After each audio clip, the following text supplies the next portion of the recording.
السلام عليكم ورحمة الله وبركاته. ازيكم عاملين ايه؟ لو مهتم بجديد ومفيد فعلوا التطبيقات، اشترك في القناة وفعل زر الجرس عشان يوصلك كل ما هو جديد ومفيد. فعلوا التطبيقات في القناة، عندي اضرافك التطبيقات الحديثة اللي بتسهل لك حياتك اليومية والتطبيقات الفيك وكمان التطبيقات الهاكر.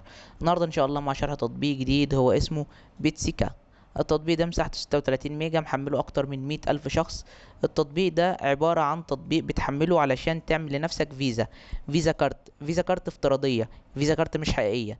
يعني لو انت عايز يكون معاك فيزا، بدل ما تروح بنك وتعمل حساب وتستنى لما يطلع لك الفيزا وتستلمها وكده، لا، انت بمجرد ما بتحمل التطبيق ده انت بيعتبر بتحصل على فيزا افتراضيه مش حقيقيه، مش ملموسه، مش بتمسكها في ايديك. هي بتكون فيزا على الانترنت او على التطبيق. تقدر من الفيزا دي ان انت تتعامل بيها بكل المعاملات على الانترنت، ان انت تشتري، ان انت تحول فلوس لشخص، ان انت تشتري تطبيقات، تشتري حاجات اونلاين من على المواقع زي امازون وجوميا وعلي بابا ونون والحاجات دي. وكمان بتقدر ان انت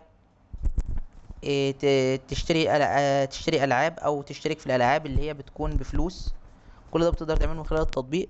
كمان التطبيق بيكون موجود للعملات الالكترونية، بيعلمك التداول والبيع والشراء العملات المشفرة.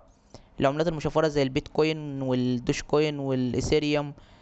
تقدر ان انت تتعلم التداول والبيع والشراء، وان انت تعرف كل الاخبار عن البيتكوين واسعاره، وصل لحد كام، وسعره زايد ولا سعره ناقص ولا سعره اخباره ايه.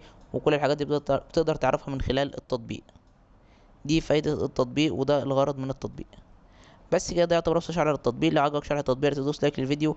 لو عايز شرح تطبيق معين يا ريت تسيب في الكومنت. لو شفت ميزة او عيب للتطبيق في اي تحديث من التحديثات القادمة اكتبها في تعليقات الفيديو. شكرا، سلام عليكم.